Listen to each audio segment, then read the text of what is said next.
I didn't raise my voice when he screamed. He stood there in our living room, chest heaving, eyes sharp with accusation, shouting that my family had ruined everything, that they were the reason we were fighting, that nothing between us could ever be good as long as they existed. Then he grabbed his jacket, slammed the door hard enough to rattle the frame, and left. I stayed exactly where I was. No chasing, no defending myself, no begging him to calm down. I remember noticing how quiet it felt once he was gone. The hum of the fridge, the faint buzz of traffic outside. My heart was racing, but my body felt strangely still, like something inside me had finally stopped bracing for impact. That night, I slept on the couch. The next morning, the apartment felt wrong. Too neat, too staged. Like a place someone had carefully curated to look peaceful while something rotten sat just beneath the surface. I told myself I was being dramatic. We'd been together a year and a half. Couples fight, stress happens, families complicate things. That's what I'd been telling myself for months. I started cleaning to keep my hands busy, wiped down counters that were already clean, folded blankets that didn't need folding. That's when I noticed it. His journal, half hidden on the nightstand under a stack of magazines. I'd seen it before, but never touched it. Privacy mattered to me. Trust mattered to me. But that morning, something felt off. Like all the arguments, all the tension, all the quiet unease had finally aligned into a single question I couldn't ignore anymore. So I picked it up. I told myself I'd just skim. One page. Enough to reassure myself that I was overthinking everything. I opened it at random, and my entire understanding of the last 8 months collapsed in a single paragraph. There it was, written in his handwriting, casual, confident, precise. A detailed account of a family dinner that had gone wrong. Not by accident, on purpose. He described watching my sister squirm, watching my parents exchange uncomfortable looks, watching me rush to smooth things over, to defend him, to feel guilty for people I loved. Then a sentence I still hear in my head sometimes, even now. One more crack in their foundation. I sat down on the bedroom floor, the journal shaking in my hands, and realized with sick clarity that the man I loved hadn't just been fighting with my family. He'd been dismantling it piece by piece while convincing me it was all my fault. And I had almost let him succeed. When I first met him, nothing about him felt dangerous. We met the unglamorous way most adults do, through timing, proximity, and mutual exhaustion. A friend's small get-together.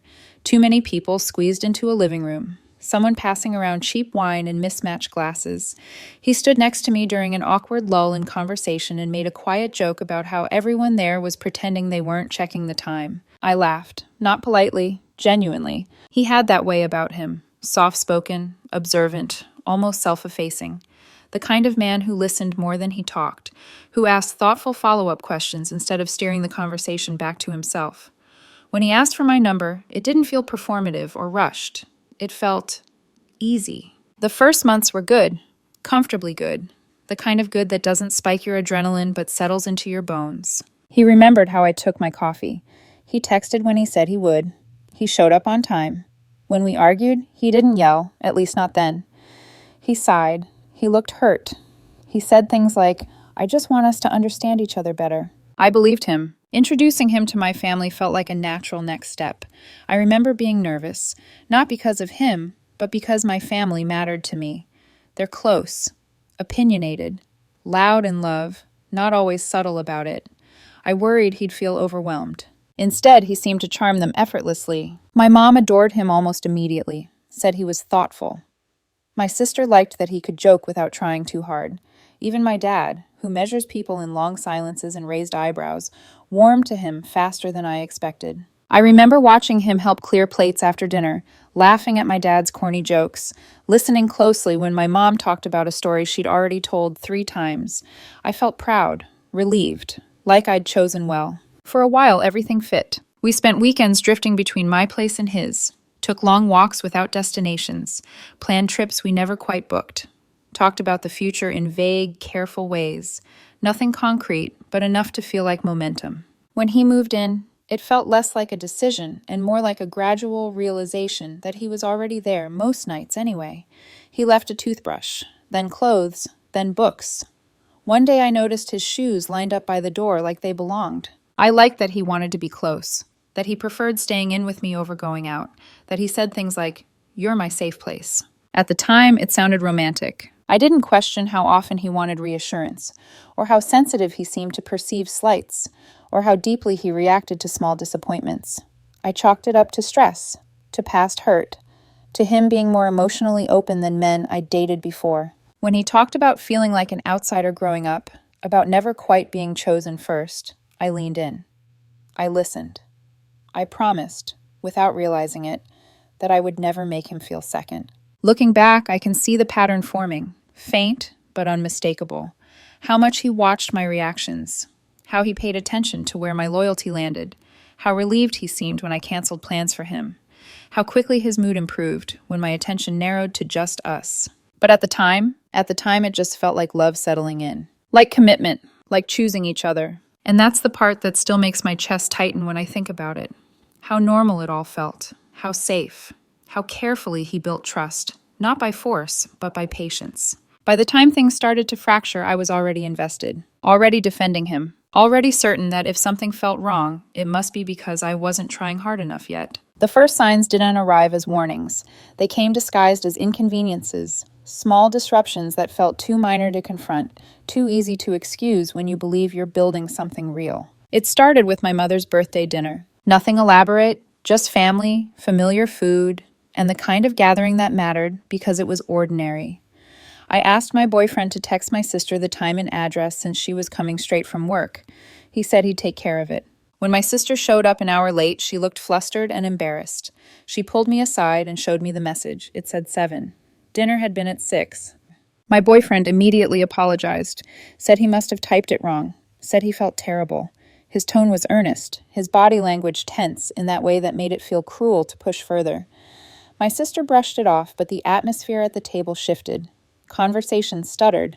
Laughter came a little too late. I noticed it, I just didn't dwell on it. A couple of weeks later was my dad's retirement party. My boyfriend volunteered to pick up the cake from a bakery near his office. It seemed thoughtful, like he wanted to contribute, to be involved.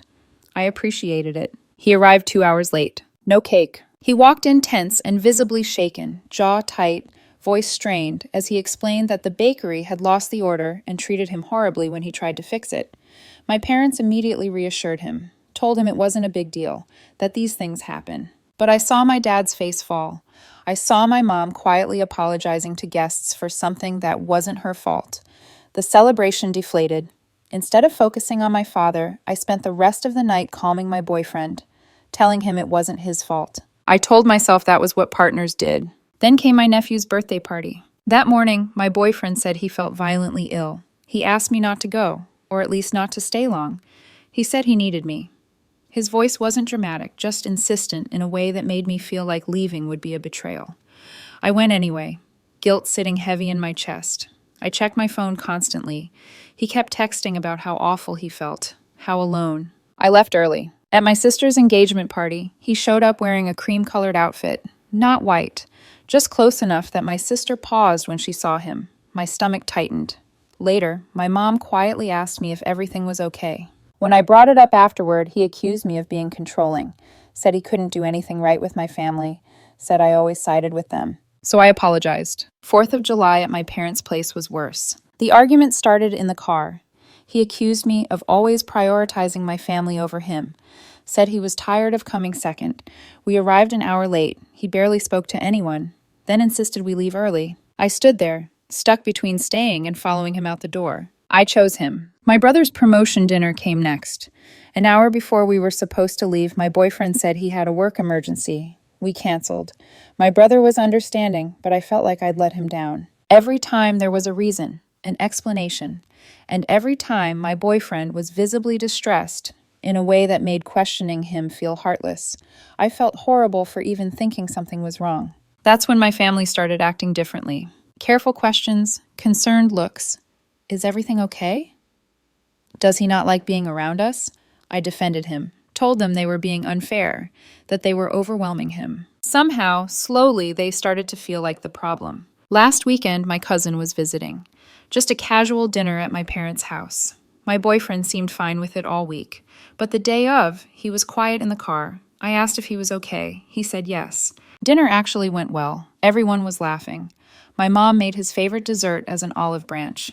My dad made a dumb joke about me being terrible at basketball as a kid. The table chuckled. My boyfriend stood up. Can we leave now? I stared at him. We had just arrived. He said he didn't feel well and needed to go home. My mom offered tea. My sister suggested he lie down upstairs.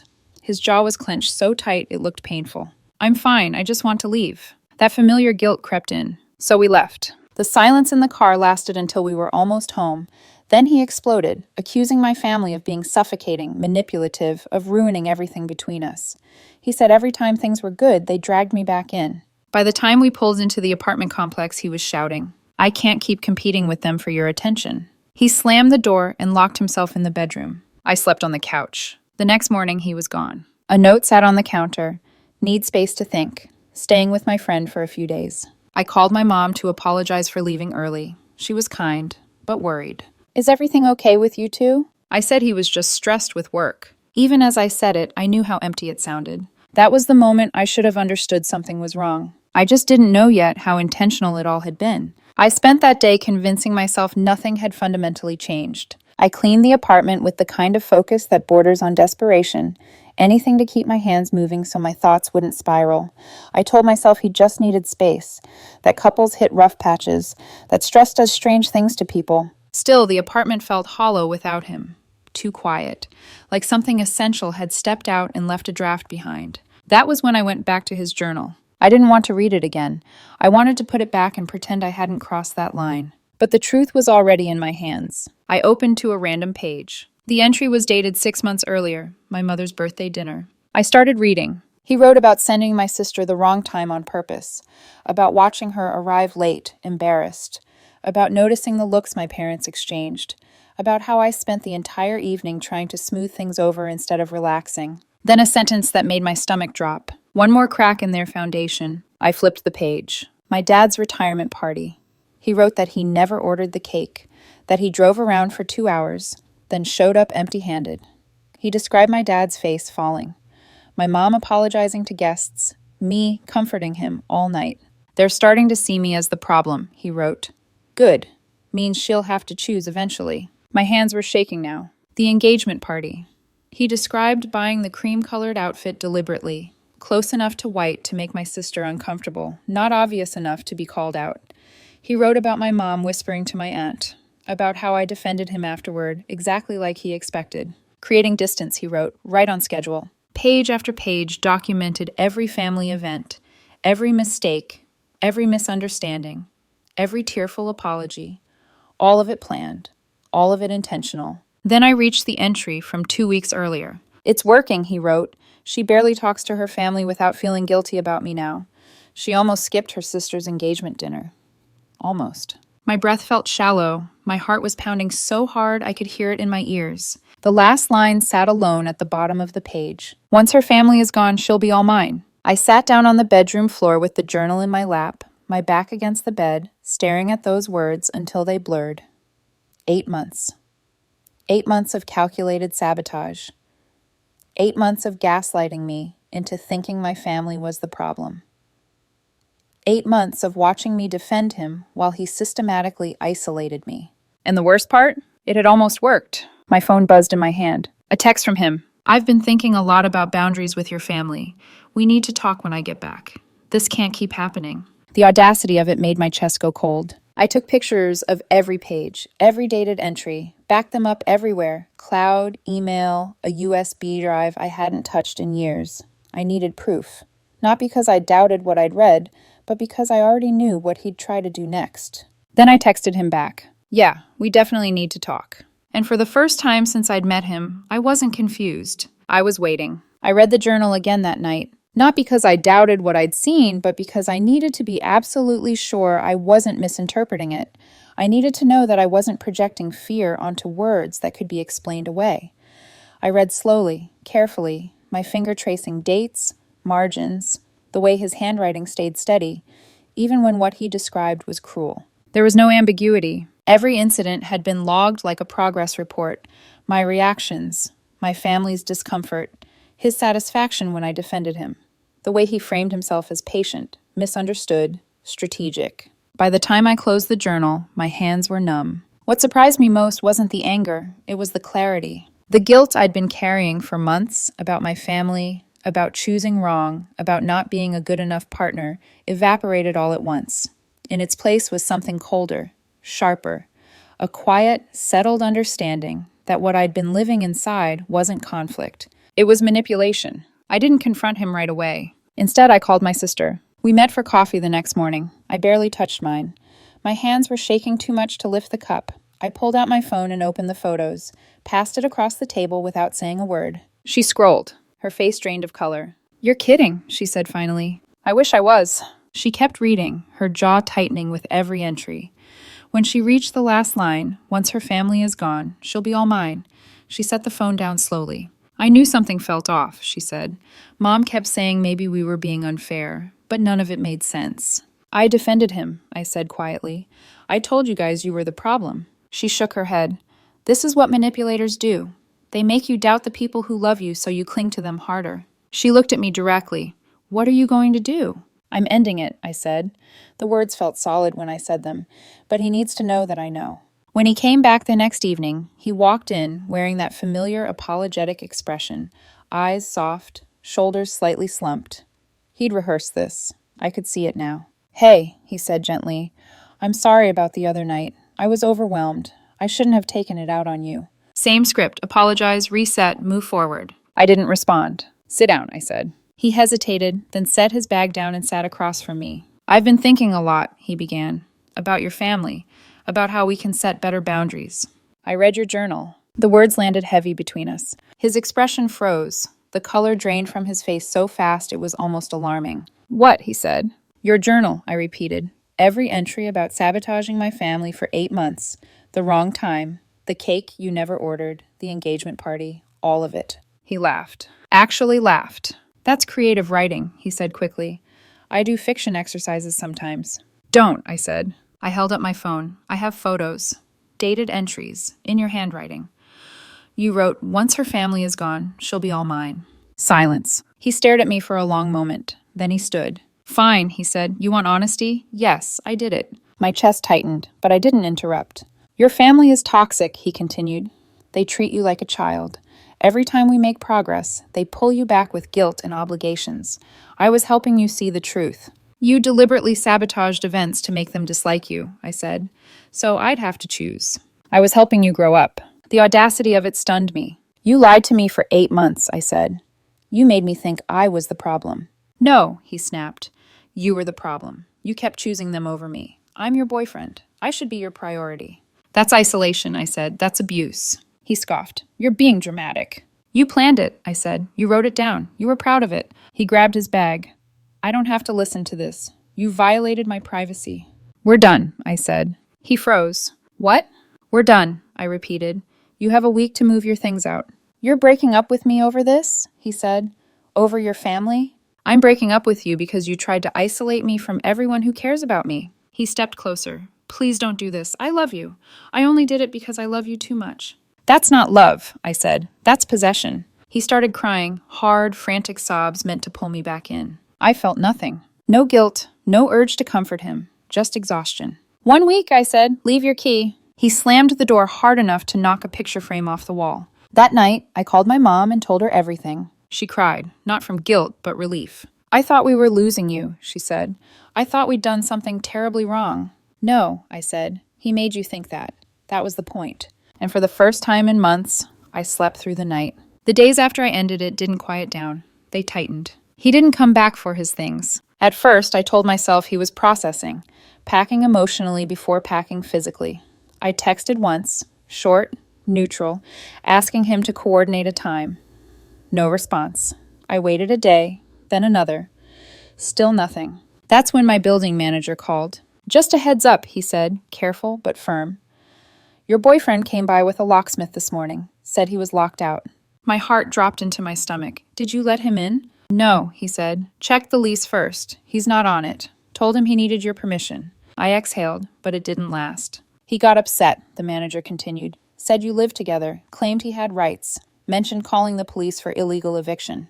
Illegal eviction. The words felt surreal. I hadn't locked him out. I'd given him a week. I'd asked him to coordinate. He'd ignored me. "Please don't let him in without calling me," I said.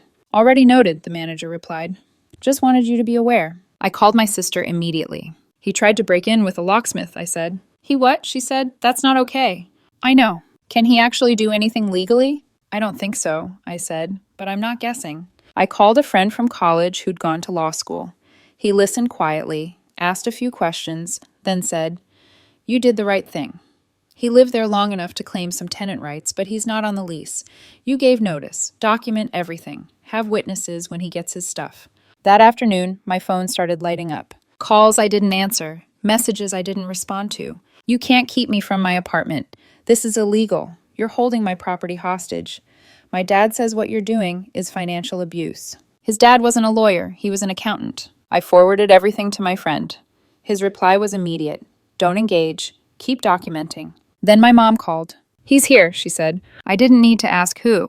"He's on our porch," my mom continued. "Says he wants to talk to you." "Don't open the door," I said. "I'm coming." I got there in 15 minutes. He was sitting on the porch when I pulled up. Not collapsed, not hysterical, just waiting, calculated. He stood when he saw me. "Finally," he said. "Tell your mom to let me in so we can talk like adults." "Leave," I said. "I'm trying to fix things," he said, turning toward the door, "since apparently that's what it takes for you to forgive me." My dad stepped outside then. "You need to leave our property," he said calmly. "I love your daughter," my ex replied. "I made mistakes, but I'm trying to make amends." "She gave you a week to coordinate," my mom said from the doorway. "You ignored her." "Because I thought we could work this out," he said. "I didn't want to just grab my stuff and walk away from a year and a half over a misunderstanding." I stared at him. "You documented your plan to isolate me," I said, "in a journal." "I was venting," he said quickly. "People vent. You're taking it out of context." My sister pulled up then. She'd gotten my mom's text. She looked at him once. "Leave." "Perfect," he said. "The whole family ganging up on me. This is exactly what I was talking about. You're toxic." "Get off their property," my sister said, her voice flat. "Or what?" My dad lifted his phone. "Or I call the police for trespassing." He looked around at all of us, then back at me. "This is what you want?" he said. "Them turning you against me?" "Nobody turned me against you," I said. "You did this yourself." "I love you," he said. "Doesn't that mean anything?" "Not anymore." He left shouting about control and manipulation, loud enough that the neighbors definitely heard. That night, I went back to the apartment with my sister and my brother, who drove down 2 hours when he heard what happened. We packed everything of his, clothes, books, bathroom supplies, the decorative pillows he insisted on that I'd always hated. Everything. I called him from a blocked number. "It's me," he said immediately. "Your things are packed," I said. "You can pick them up from the lobby tomorrow between noon and 2. If you don't, they're being donated." "You can't—" I hung up. The next day, he showed up with a friend and 2 men I didn't recognize. They loaded everything into a truck while I watched from the window. Before leaving, he looked up at my apartment. I couldn't hear what he said. It didn't matter. That night, my brother stayed over. We ordered pizza, sat on the couch. The TV played something neither of us was really watching. "You know, none of this is your fault, right?" he said eventually. "I trusted him," I said. "That's not a crime," he replied. And for the first time since all of this started, I believed him. The apartment felt bigger after he was gone. Not emptier, just exposed. Like the walls had stopped absorbing sound, and every quiet moment echoed back at me. I walked from room to room, noticing the absence in small, unexpected ways. The space where his shoes had been. The empty hook by the door. The side of the bed that no longer dipped. I thought I'd feel relief. Instead, what settled in was a heavy, delayed reckoning. That night, after my brother left and the door clicked shut behind him, I sat alone on the couch and finally let myself replay everything, without excuses. Every moment I'd brushed off. Every time I'd defended him instead of listening to the knot in my stomach. Every time I'd chosen peace in the moment over truth in the long run. The realization didn't come with panic, it came with shame. Not because I'd loved him, but because of how close I'd come to losing myself. I kept thinking about that line from the journal. "Once her family is gone, she'll be all mine." What would have happened if I hadn't found it? I imagined a future that tightened my chest. Me making fewer calls, showing up to fewer birthdays, offering vague explanations for why I couldn't stay long, or couldn't come at all. Convincing myself it was my choice, that I was just busy, that families drift apart naturally. I imagined him beside me, calm, reassuring, satisfied. The thought made my hands shake. I stood up and paced the apartment, my heart beat loud in my ears. Every memory reframed itself with brutal clarity. The tension before family events. the way my stomach dropped whenever my phone buzzed during them, how relief only came when I chose him over everyone else. That wasn't love. That was conditioning. I sat on the floor, my back against the couch, and pressed my palms flat against the carpet just to ground myself.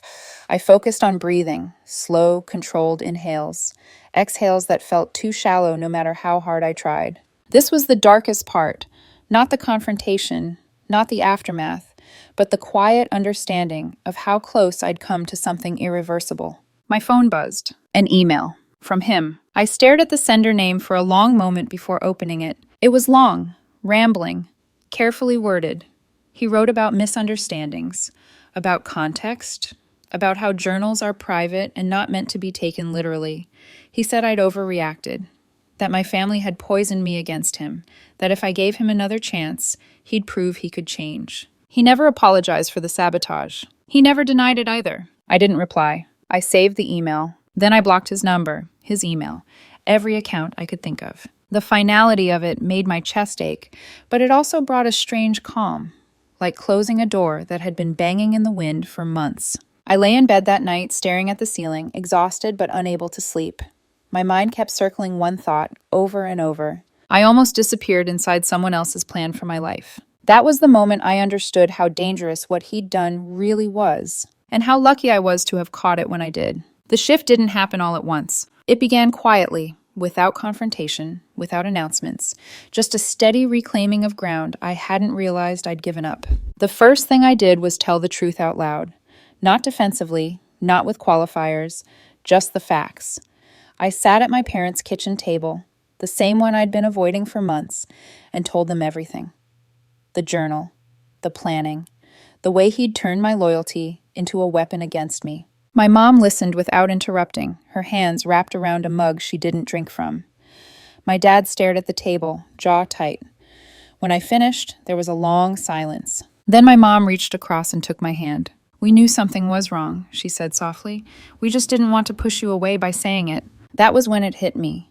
How carefully he'd positioned himself between me and the people who loved me. How every move had been designed to make me feel like I was choosing sides instead of protecting myself. I wasn't choosing sides anymore. I started reestablishing routines I'd abandoned. Sunday dinners, group texts, showing up without bracing for fallout.